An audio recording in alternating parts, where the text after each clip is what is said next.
Oke.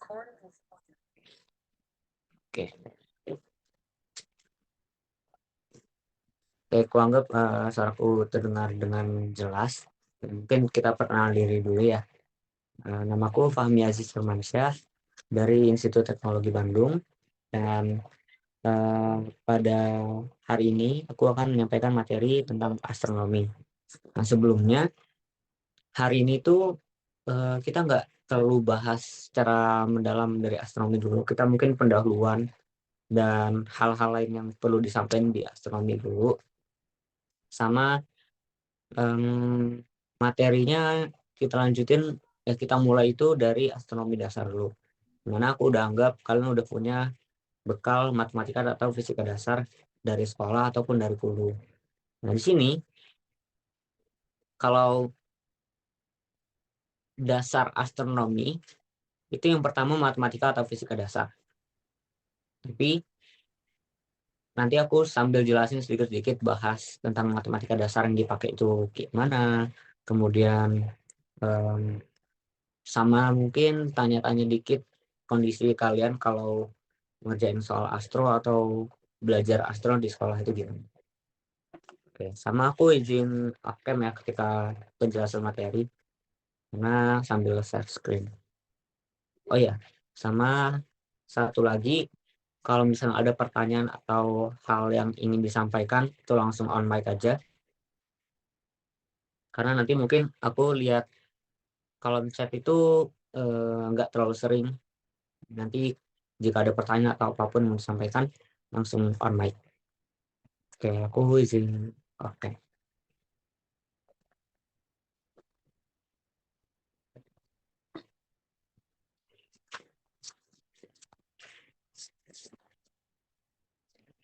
Oke, ini share screen-nya.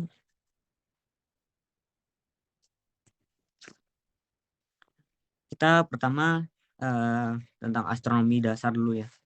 Astronomi dasar, kita ke pendahuluan dulu.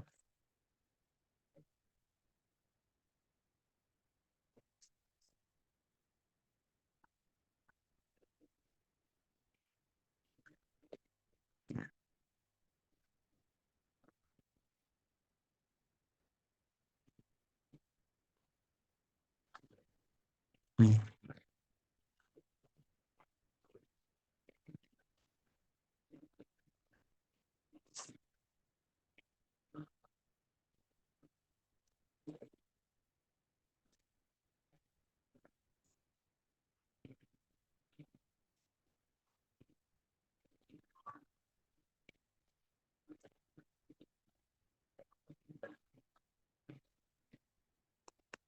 pendahuluan.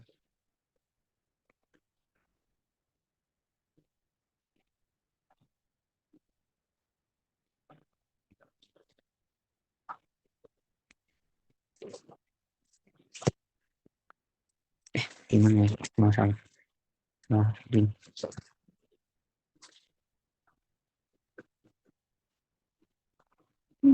Gak pakai tadi sama kan? Si kawannya sedang sih. Nah, kita bahas dari astronomi dasar, mana kita ke pendahuluan dulu. Pendahuluan. Di sini aku langsung pakai websitenya Paperplan. Kita bahas pertama dari astronomi itu sendiri.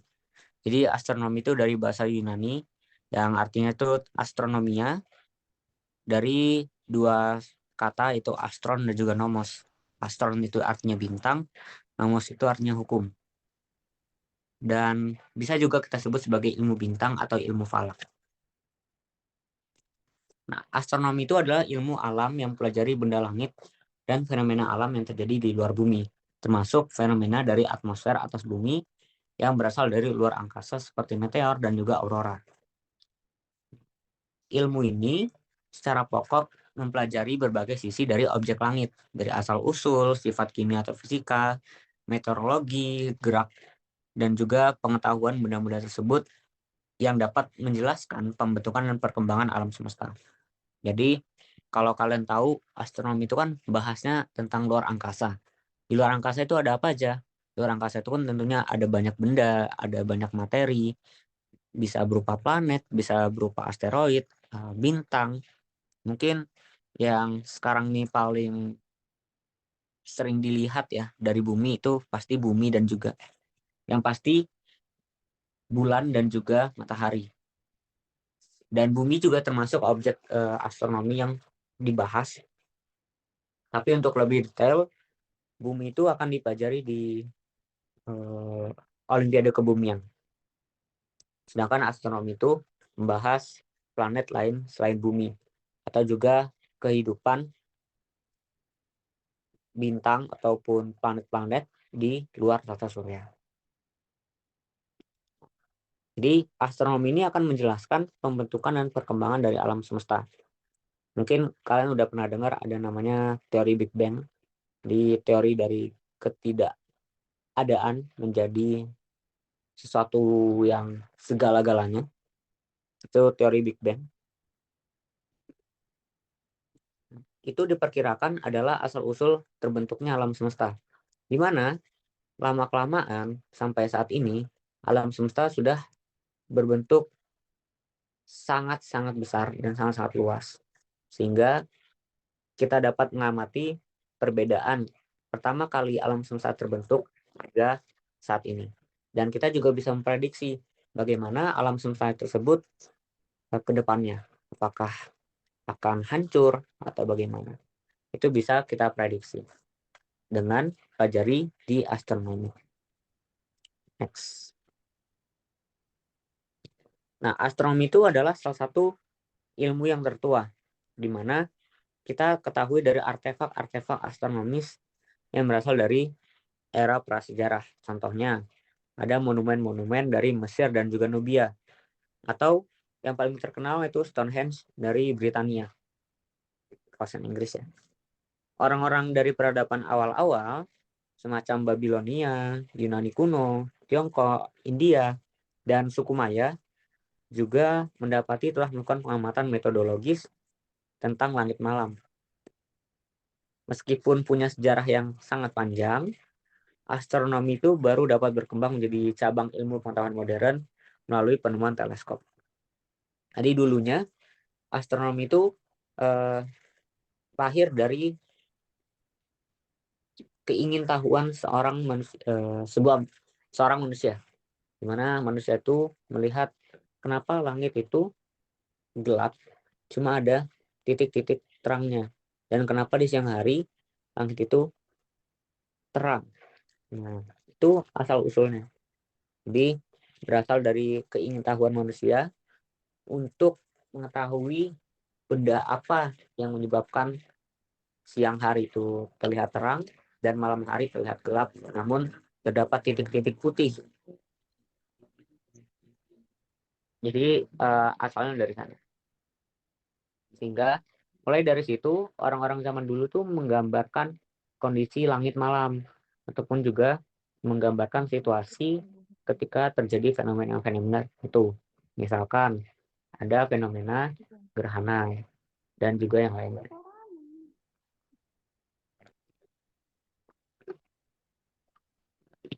Tapi astronomi sendiri ini mulai berkembang ketika ditemukan teleskop.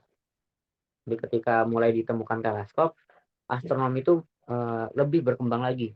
Kenapa? Karena dengan penemuan teleskop, kita dapat mengamati objek dengan lebih baik. Objek-objek astronomi itu bukanlah objek-objek yang dekat. Jadi kita perlu alat yang dapat memperjelas penglihatan kita tentang objek tersebut. Ada yang tahu siapa yang nemuin teleskop?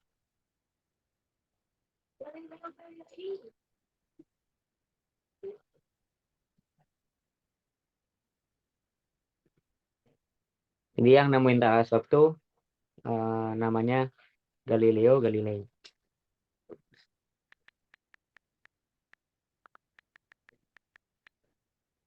Nah, itu si penemu teleskop.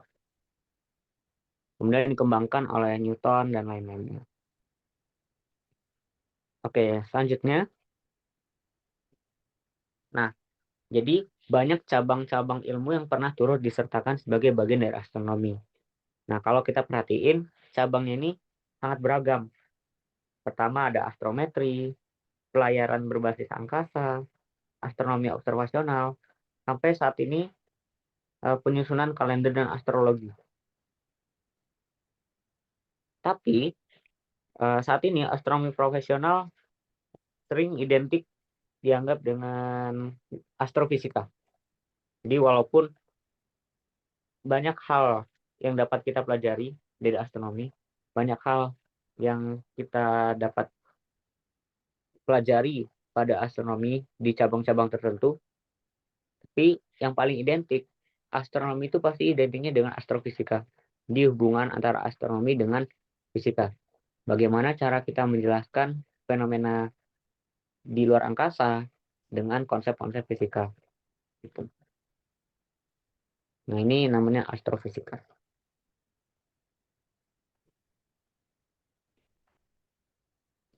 Oke, lanjut. Jadi, pada abad 20, astronomi profesional tuh kita bagi jadi dua cabang.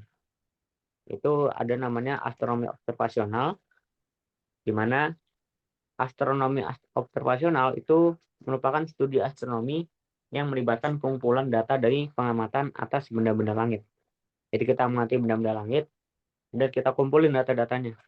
Kemudian data-data itu kita analisis menggunakan prinsip-prinsip dasar fisika, serta astronomi teoritis. Nah, kalau astronomi teoritis, itu adalah studi astronomi yang terpusat pada upaya pengembangan model-model komputer atau analitis guna menjelaskan sifat-sifat benda langit serta fenomena-fenomena alam lainnya. Jadi kalau observasional berdasarkan data-data yang diberikan, data-data yang ada pada luar di objek-objek luar angkasa, kemudian diambil datanya. Sedangkan kalau astronomi teoritis itu lebih berkutat pada teori-teori untuk mengembangkan model-model pengamatan observasional. Kedua cabang ini sifatnya komplementer, jadi saling melengkapi. Untuk astronomi teoritis berusaha untuk menerangkan hasil-hasil pengamatan astronomi observasional, dan astronomi observasional itu mencoba membuktikan kesimpulan yang dibuat oleh astronomi teoritis.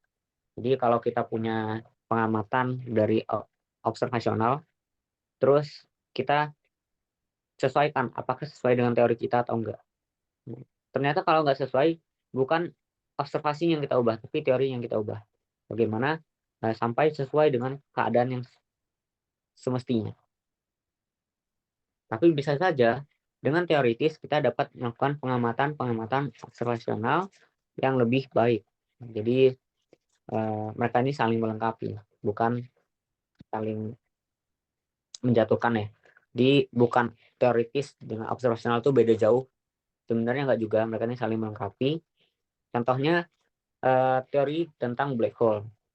Black hole itu pertama kali pengamatan ketika tahun 2000 pertama kali dipotret 2017.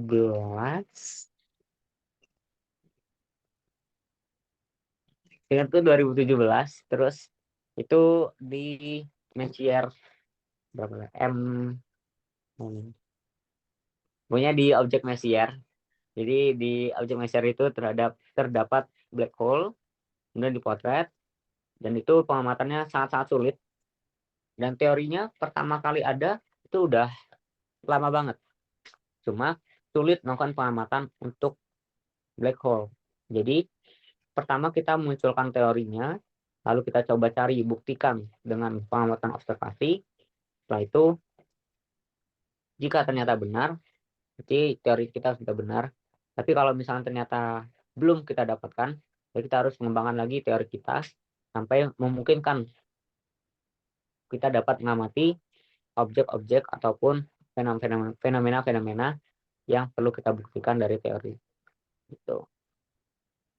Itu perbedaan antara astronomi observasional dengan teoritis. Nah, selanjutnya, yang paling penting, astronomi itu berbeda dengan astrologi.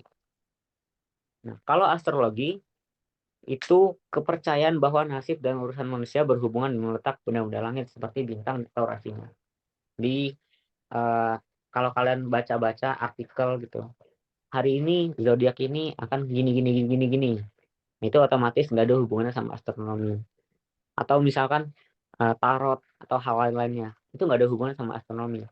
Itu masuknya ke hal astrologi.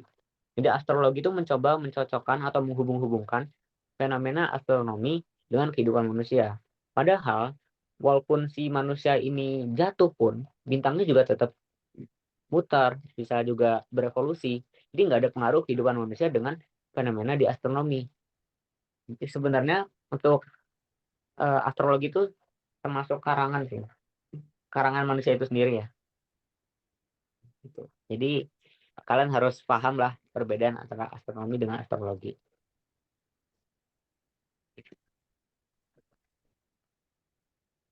Nah, jadi walaupun seperti itu, dulunya astronomi dan astrologi itu punya asal usul yang sama. Ya, asal usulnya dari Yunani ya. Yunani itu mereka mengamati objek, kemudian diberi nama dan lain-lain. Tapi saat ini keduanya itu sangat berbeda, di mana astronomi lebih ke hal fisiknya, lebih ke hal-hal pengamatan, dan tidak ada campur aduk dengan kehidupan manusia.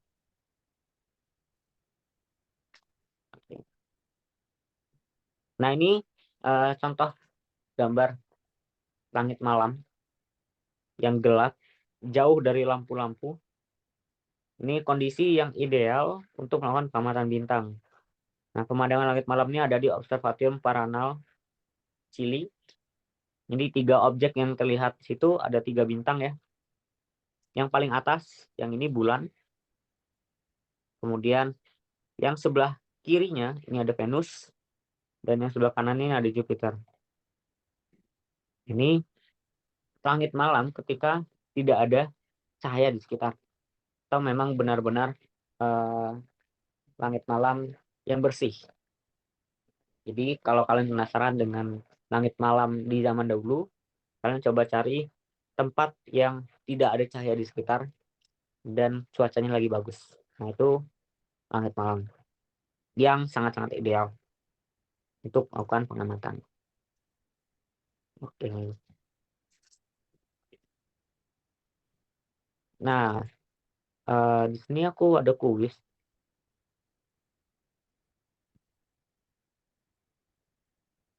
Waktunya 4 menit kalau di sini.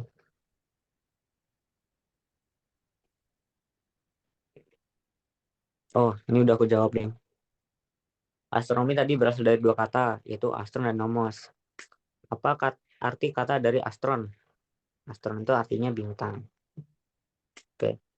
Kenapa astronomi disebut ilmu yang tertua? Karena astronomi lahir dari pengamatan, bahkan metode itu udah ada di sejak zaman dulu. Jadi manusia kan menggunakan mata untuk melihat. Nah, mereka tuh dengan keingintahuan melihat objek-objek yang mereka tidak tahu sebenarnya itu objek apa, itulah asal-usul kenapa astronomi bisa lahir. Sedangkan kalau ilmu-ilmu lain, matematika, fisika, itu merupakan bahasa yang digunakan untuk menjelaskan fenomena-fenomena pada astronomi.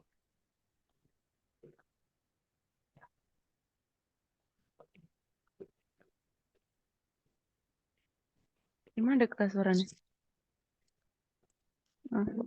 Oke, lanjutnya. Yang ketiga, objek yang dipelajari dari astronomi, kecuali ya hutan ya. Hutan kita pelajarnya di biologi ataupun di ilmu hayati lah. Apa? Nah, selanjutnya pernyataan yang benar dengan astronomi, kecuali berarti pernyataan yang salah. Iya, pedot-pedot kan?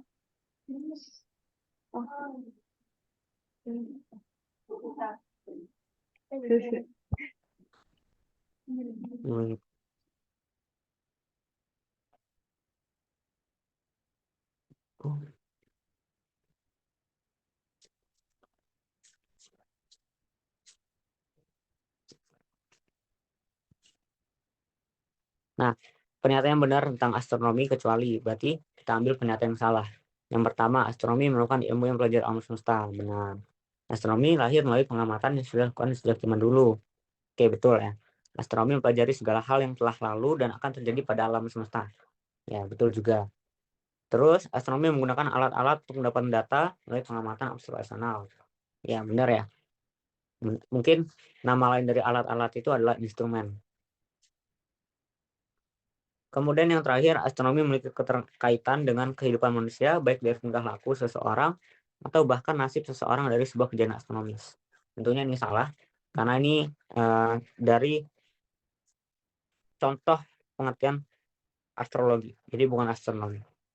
Ini kan sudah kita tahu astronomi sama astrologi itu berbeda jauh ya. Oke.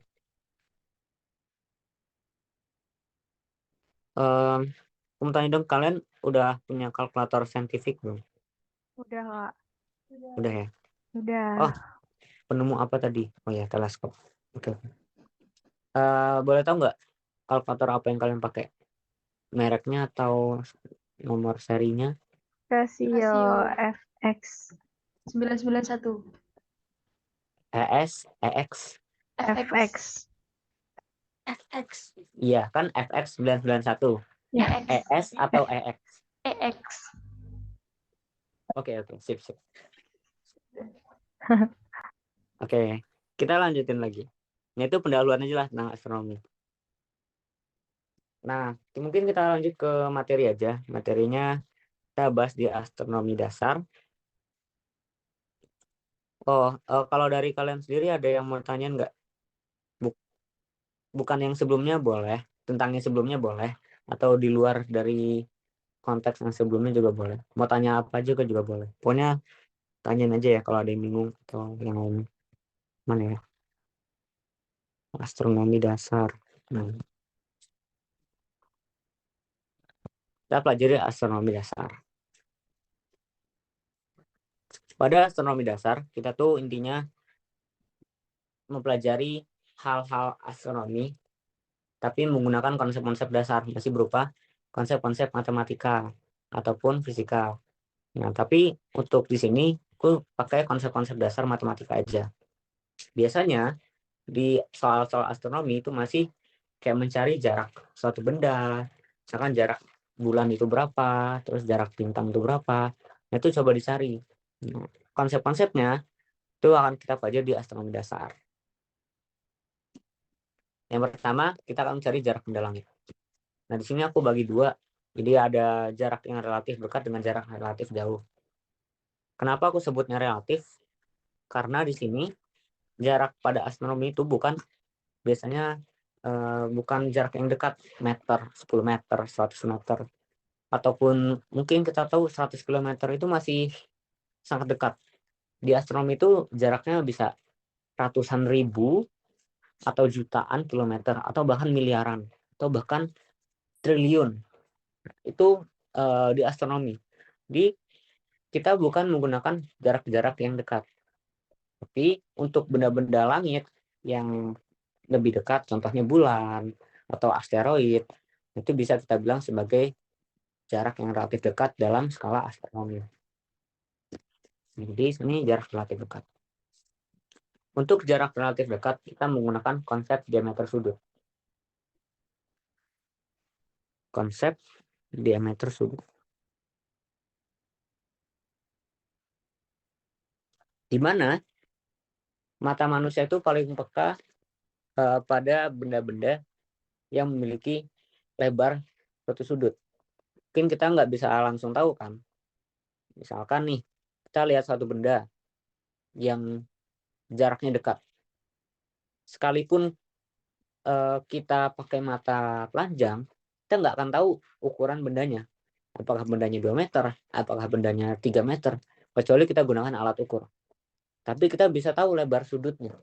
Contohnya, kalau kita menggunakan mata, dari ujung atas sampai ujung bawah, itu kan lebar sudutnya 180 derajat. Kalau misalnya kita lihat di bagian sini aja, berarti kita bisa kira-kira sudutnya berapa. Nah, jadi mata manusia itu bekerjanya dengan suatu sudut. Kan kita nggak langsung tahu, oh ini 2 meter, oh ini 1 meter, atau ini 10 cm. Itu nggak bisa kita langsung tahu. tanpa menggunakan alat ukur. Tapi kita bisa kira-kira dengan diameter sudutnya. Maka dalam hal ini kita akan melihat benda langit. Contohnya bulan. Jadi di sini ada pengamat.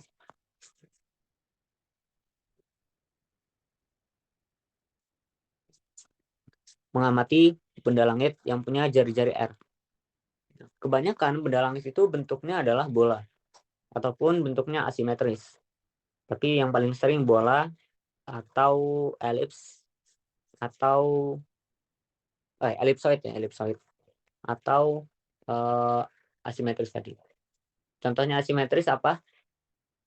Asteroid ya. Asteroid itu benda-benda yang asimetris. Jadi dia bukan bentuk bola atau bentuk elipsoid, tapi kita kurang tahu lah bentuknya. Memang bentuknya termasuk acak.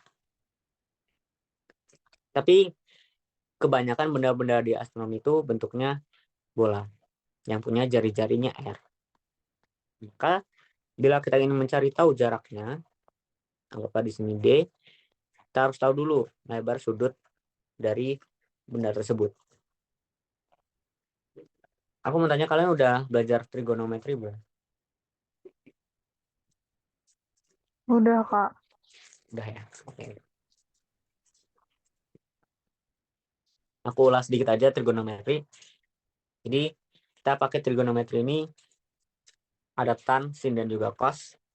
Untuk tan itu biasanya sering dengan depan per samping, sin dengan depan per miring, dan cos samping per miring. Jadi kalau ada sudut alfa di sini, tan yang mana? Tan dari alfa itu adalah A per B. Kalau sin dari alfa berarti A per C. Kalau cos dari alfa itu B per C. Dan sin per cos itu sama dengan tan. Itu yang perlu diingat. Maka bila di sini aku pakai melihat suatu objek dengan theta sudutnya, aku bagi dua di sini.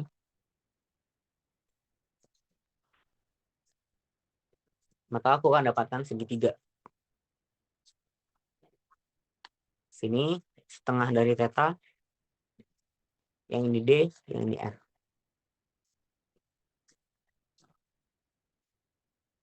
Nah, jadi aku punya setengah theta dan D dan juga R. Kalau siku-sikunya ada di bagian ini, maka sudutnya ini itu anggaplah alfa. Ini akan jadi sisi miring dan ini akan depan dari sudutnya. Maka kenapa siku-sikunya di sini bukan di sini? Karena garis singgung pada lingkaran itu bukan tepat ada tegak lurusnya. Tapi dia garis singgungnya itu tegak lurus dari vektor jari-jari.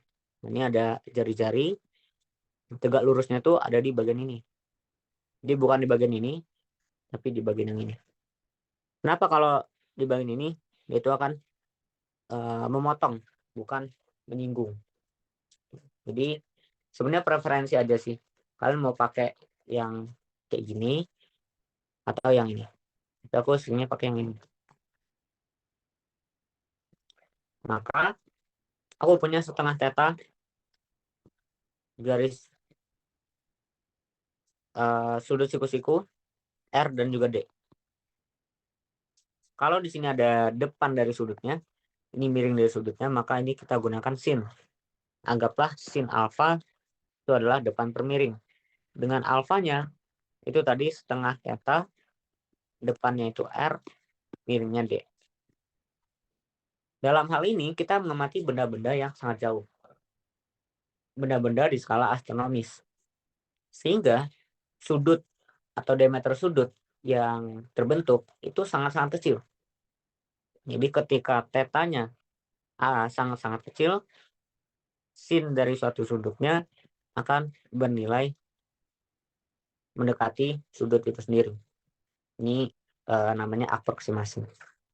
Di sin dari theta itu akan mendekati nilai theta. Untuk theta yang sangat-sangat kecil. Kalian bisa coba sendiri, misalkan kalian buat sin dan sudut yang sangat-sangat kecil, nanti kalian akan dapatkan bahwa hasilnya ya sekitar sudut itu. Gitu.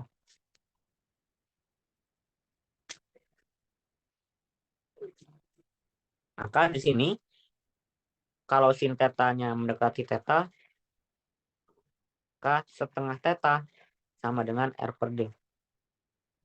Maka theta sama dengan 2R per D. Atau diameter per jaraknya. 2R ini kan 2 kali jari atau diameter. Gitu. Nah, kesimpulannya, theta sama dengan D per D. Dan tetanya harus dalam radian, dan satuan dari diameter dan jaraknya itu harus sama.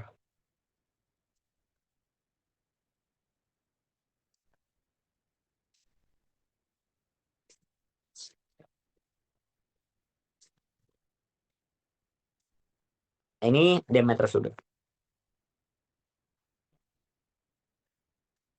Selanjutnya kita bahas dari sudutnya itu sendiri. Jadi sudut itu kan aku singgung tetanya pakai radian. Nah, sudut itu bukan cuma hanya derajat, tapi juga ada namanya radian. Radian itu adalah satu sudut yang dibentuk ketika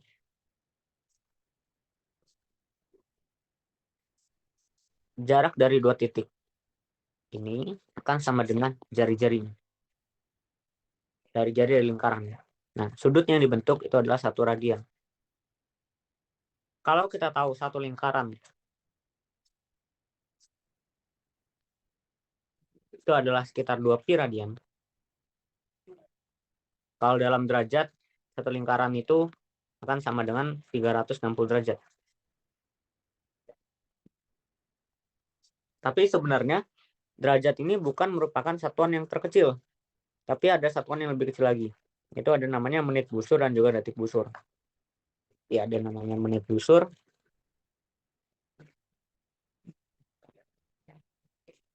Dan juga detik busur.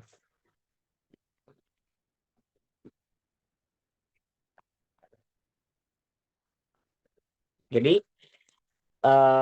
untuk satuan yang lebih kecil tadi sebenarnya mirip dengan konsep waktu, konsep jam. Jadi kalau 1 jam itu kan 60 menit.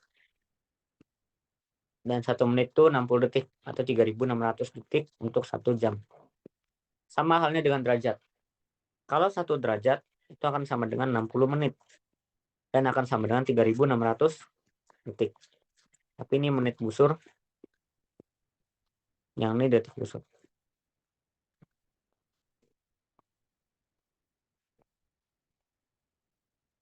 Maka kalau satu lingkaran tadi 360 derajat dan satu lingkaran tadi juga sama dengan 2 pi radian, di 360 derajat itu sama dengan 2 pi radian. Bisa dibilang 1 radian akan sama dengan 360 derajat dibagi 2 pi. Ini dihitung sekitar 57,3 sekian derajat. Sekitar ini. Gimana kalau kita mau ubah dari derajat ke radian atau radian ke derajat? Nah, yang perlu kita tahu, misalnya aku punya X derajat di satu lingkaran 360 derajat, itu sebenarnya akan sama dengan X radian dengan satu lingkaran penuh 2 pi radian.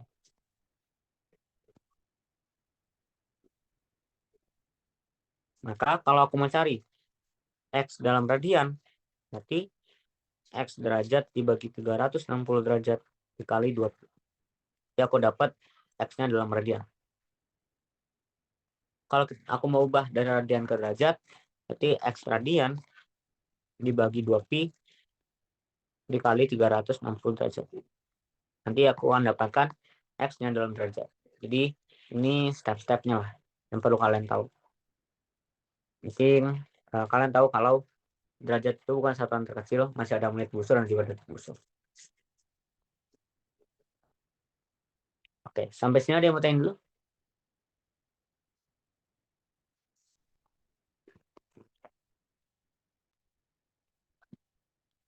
Oh, tadi udah ya. Derajat per radian. Jadi misalkan aku punya 20 derajat, itu berapa radian? Berarti tinggal 20 dibagi 360 dikali 20. Nanti dapat hasilnya dalam radian. Kalau dari radian ke derajat gimana? Misalkan 2,793 radian. Berarti 2,793 dibagi 2pi dikali 360 derajat. Nanti dapat hasilnya dalam derajat.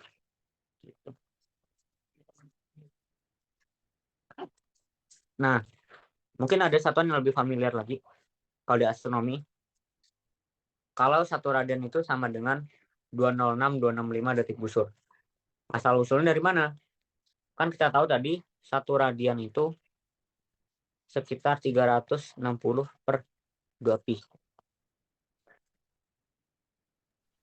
Atau aku juga bisa bilang 1 derajat itu sama dengan 2pi per 360. Sehingga kalau 1 derajat itu 3.600 detik busur, aku bisa ubah 1 radian itu akan sama dengan 3.600 dikali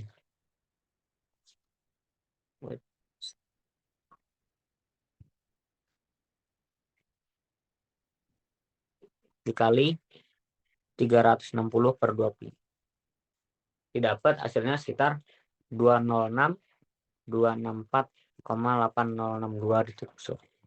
Atau kalau dibulatkan sekitar 206.265 detik busur. Nah, ini angka yang sering kita lihat pada perhitungan astronomi.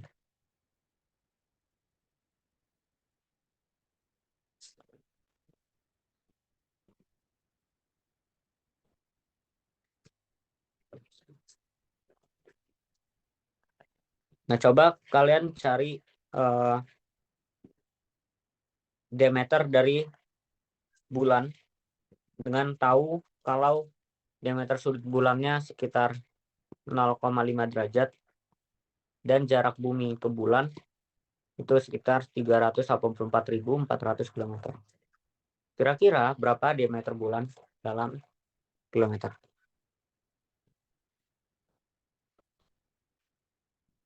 Jawab di chat ya. Gunakan konsep diameter sudut.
Oh ya, nyatakannya dalam kilometer ya.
Kayak ada kesulitan nggak?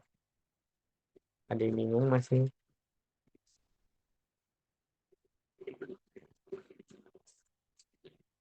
Kalau yang bingung atau ada yang mau tanyain boleh tanya dulu ya. Kak, itu untuk yang 0,5 derajatnya diubah ke radian dulu apa? Iya, ubah ke radian dulu. Ubah ke radian, baru masukin ke diameter sudutnya. Nanti dapat hasilnya dalam kilometer. Jadi kalau udah tulis di chat ya berapa.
Kak, 3,35 kali 10 pangkat 11. Waduh, besar banget tuh. Nggak tahu. Itu kilometer. Sebentar, sebentar, sebentar. Belum, Deng. Oke, oke.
Oke. Kita bahas aja ya. Nah, ya. Oke. Jadi yang pertama itu ubah dulu dari derajat ke radian. Cara ubahnya kita tinggal masukin aja itu 0,5 derajat dibagi 360 dikali 2pi. Nah, itu nanti kita dapat kita dalam radian. Itu sekitar Iya, iya, benar. 8,726646 kali 10 pangkat minus 3 radian. Udah sama?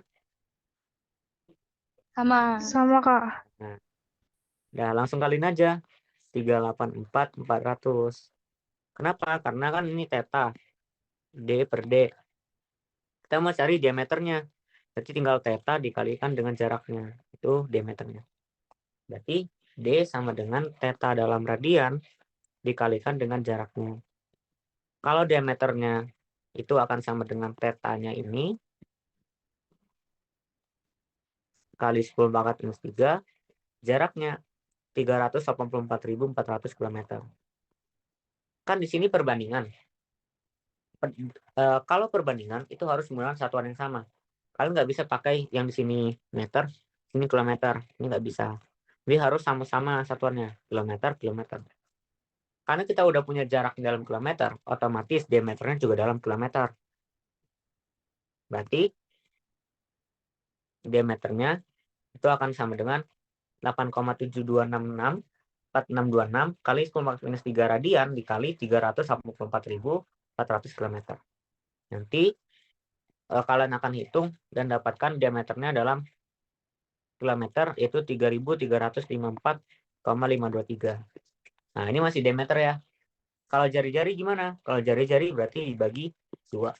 Didapat sekitar 1,6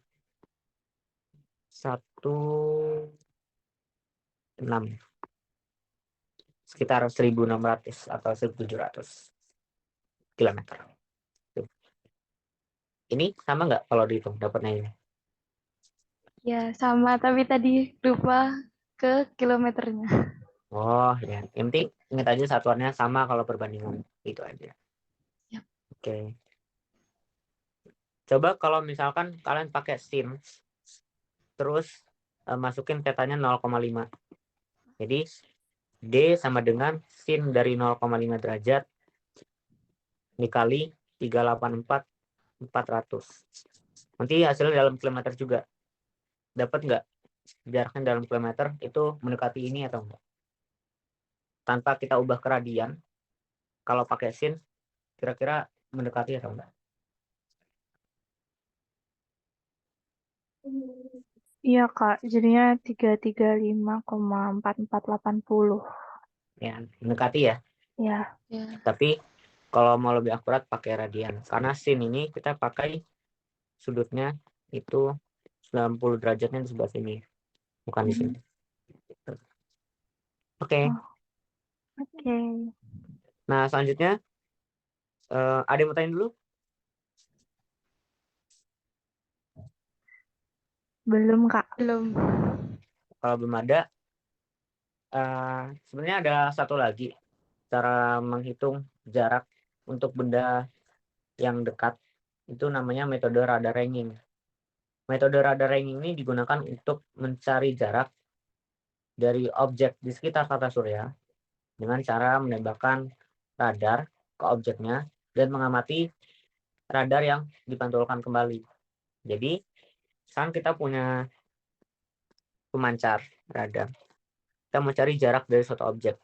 Kita pancarkan radar, nanti akan dipantulkan kembali. Nah, nanti kan kita dapat waktunya. Waktu pertama kali dipancarkan sampai diterima lagi. Kita kalau udah dapat waktunya, anggaplah T-nya 30 hari. Nah, itu waktunya. Tapi kita bagi dua. Kenapa bagi dua? Karena dia menempuh jarak 2 kali. Jadi dia pergi, dia pulang.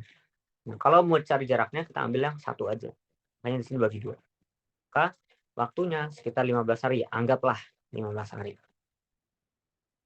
Nah, radar yang kita pancarkan itu punya kecepatan sama dengan kecepatan cahaya, yaitu sekitar 3 kali 10 pangkat 8 meter per sekon.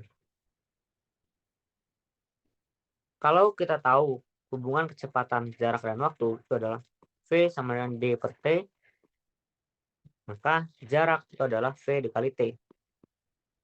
Maka kalau kita punya kecepatannya kecepatan cahaya, kita punya waktunya harus dalam sekon ya, karena di sini meter per sekon. Ini diubah ke sekon dulu, nanti kita akan dapatkan jaraknya dalam meter. Nah, itu metode radar ranging. Dengan cara kita menembakkan radar ke objeknya, lalu kita mengamati pantulannya.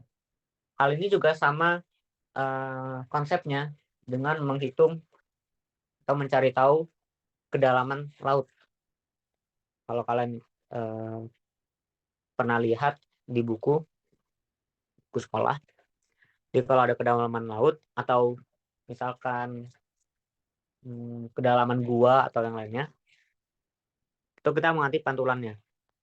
Nah, di sini ada kapal.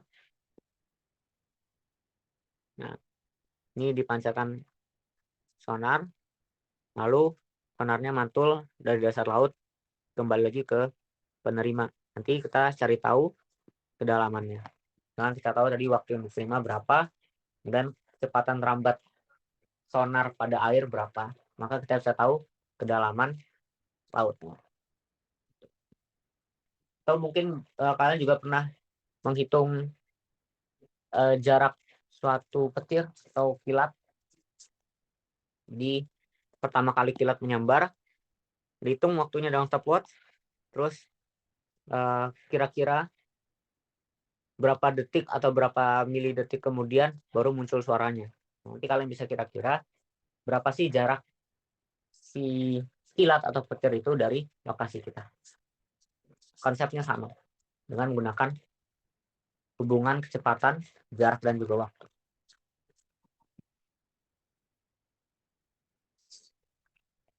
Nah, itu radarnya. Nah, ini dalam kasus lain, aku pakai tetanya dalam menit busur. Kalau tadi dalam derajat, ini aku tetanya pakai menit busur. Kalau tetanya 31 menit busur, kita ubah ke radian dulu. Kita tahu satu radian akan sama dengan 180 derajat per pi, atau sama juga 360 derajat per 2 pi. Kalau misalkan 1 derajat itu 60 menit busur, dan 1 menit busur itu 60 detik busur, maka 1 radian itu sama dengan 206,265 detik busur. Maka theta kalau dalam detik busur itu 31 dikali 60. Ingat ya, menit busur ke detik busur itu dikali 60.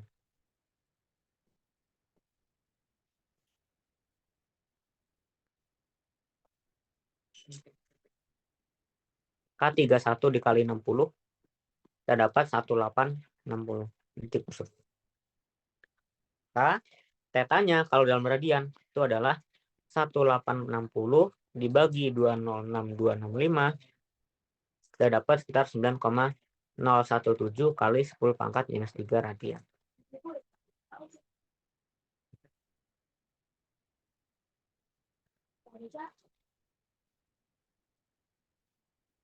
Nah, ini masih dalam radian, masih tetanya. Lalu kita cari diameternya. Theta dikali D. Dengan tetanya 9,017 kali 10 pangkat minus 3 radian, dikali jaraknya 384,400 km, maka di sini dapat sekitar 3466,13 km. Tahu jari-jarinya sekitar 1733,06 km. Ini objek apa sih, Kak? Ini sama ya, ini bulan. Jadi sama aja dengan yang tadi. Kalau di sini aku pakai 0,5 derajat dalam derajat, ini termasuk pembulatan.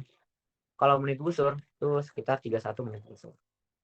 Jadi fun fact-nya, diameter sudut untuk matahari dengan diameter sudut bulan itu sama. Maka kalau kalian punya diameter sudut bulan dan diameter sudut matahari itu sama, coba cari berapa jari-jari matahari. Dengan aku tahu jarak matahari ke bumi, jadi jarak matahari bumi itu 1,496 kali 10 pangkat 11 meter. Kira-kira berapa jari-jari matahari nyatakan dalam meter? Kalau diameter sudut bulan sama dengan diameter sudut matahari. Tentunya pasti beda jari-jarinya dengan bulan.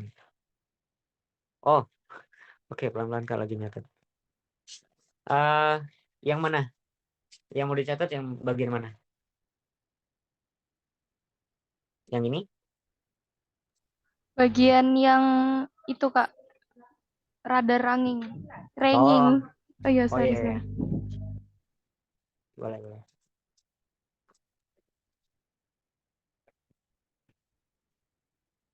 Kalian dicari ya, itu berapa jari-jari matahari.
Kak, mau nanya.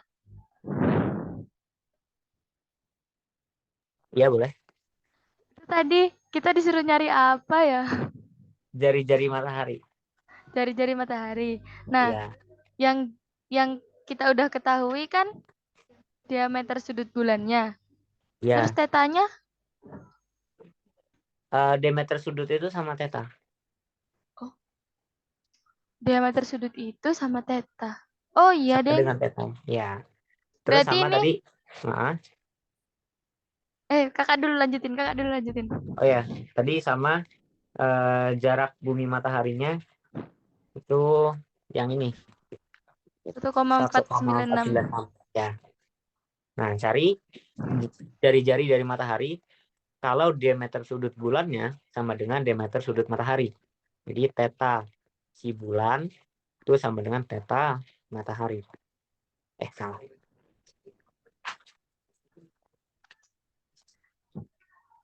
Nah, Oke, oke. oke. Dari jari-jari matahari.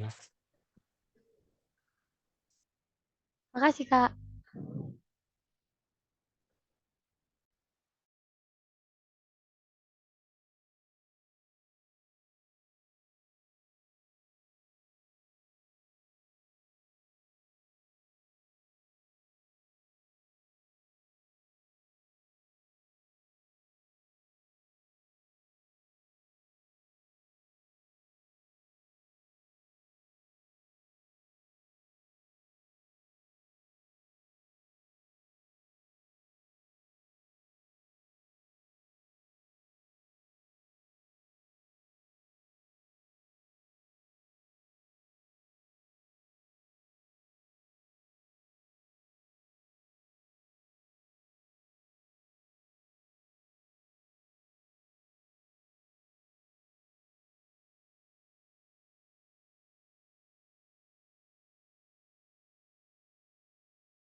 Kita sampai 14. Oh, estimasi apa nih?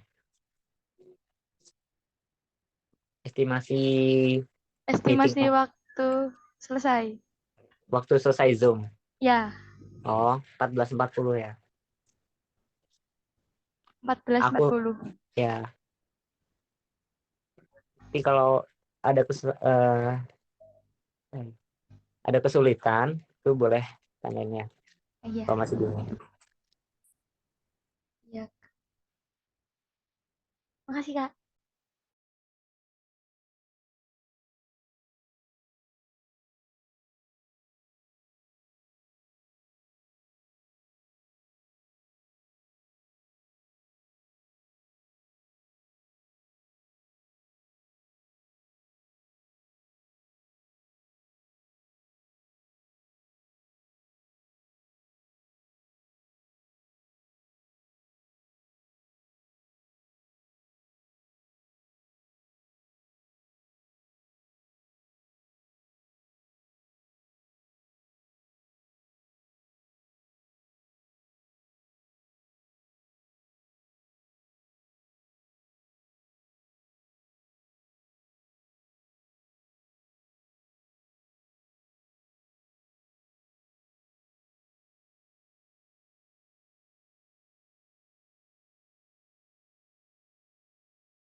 Kak, hasilnya 287.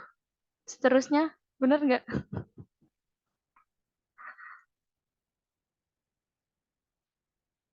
Kalau aku dapatnya angkanya 6 depannya. Hah? 6? Bentar. Aku dapatnya sebelum 287 bla bla bla, 575 bla bla bla. Pangkatnya berapa? 10 pangkat 19, banyak banget Wow. itu. Oke. Gak apa. Bentar, coba lagi.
Kalian dapat berapa tadi jadinya?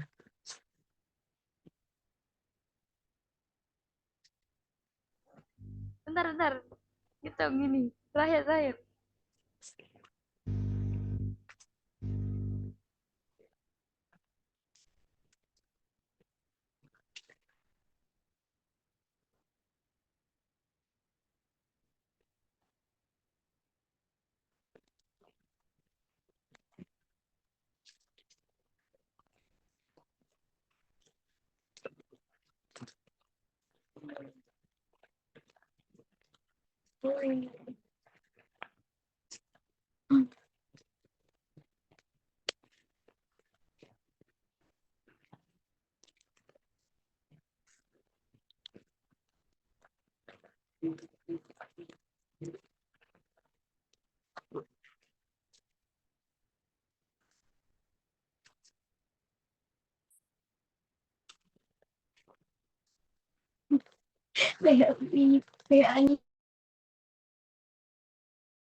Kak, aku dapatnya 674 471. Satuannya, Satuannya meter pangkatnya, 10 pangkat berapa? 0. 10 pangkat 6. Ya. Eh, Heeh, benar. Oke. Sebenarnya kalian tuh gampangnya gini ya. Kalian udah punya teta nih 31 menit busur. Ya. Terus udah aku ubah tadi ke radian. Jadi timnya tinggal dikaliin aja sama ini. Bener kan, kita tadi tuh 9,017 kali. terkecohnya tuh gini.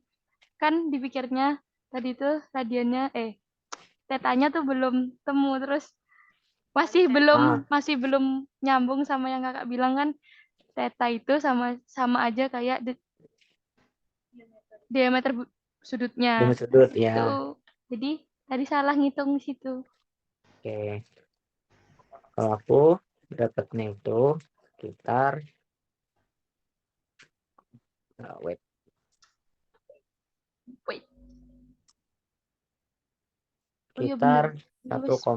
1,3489 kali 10 pangkat 9 Ah ya meter. bener. Tapi diameter. Kalau Ah, jari-jari bener. kita bagi 2. Nah.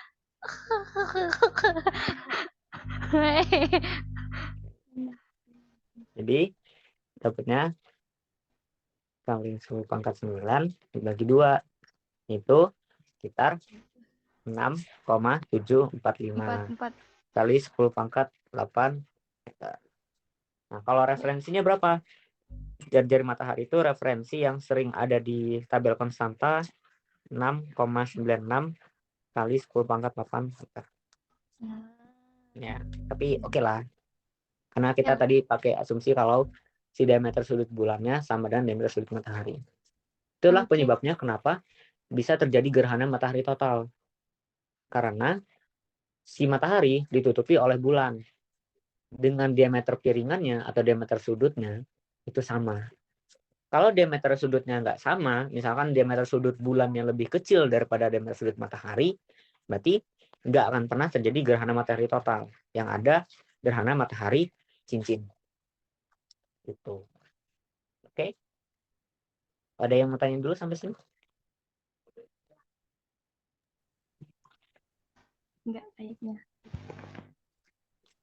Nggak ada. Oke. Nah, jadi reviewnya kalian udah tahu lah sedikit sejarah tentang astronomi.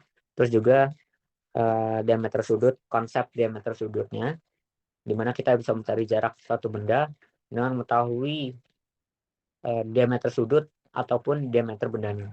Nah, kalau mencari jarak lainnya, itu bisa pakai metode ini, ada ranging. Nah, sama kalian juga tahu kalau misalkan sudut itu nggak cuma derajat, tapi ada menit busur dan juga detik busur. Sama ada juga radian. Oke. Ada yang tanya lagi? Ada yang tanya dulu sampai sini? sebelum kita tutup pertemuan kita hari ini? Kakaknya dulu juga pernah bina OSN tahun kemarin ya. Tahun kemarin, iya. Yang dulu kakak kelas 12. Sekarang udah di ITB. Keren banget. Ya, tahun lalu bulan apa itu ya? Bulan Ini Maret kalau Maret. nggak salah kak. Maret. antara Maret Ya. April ya kira-kira. Ya. Ya, benar sekali. Tahun. Oke. Ada yang mau tanya lagi? Gimana rasanya jadi mahasiswa ITB?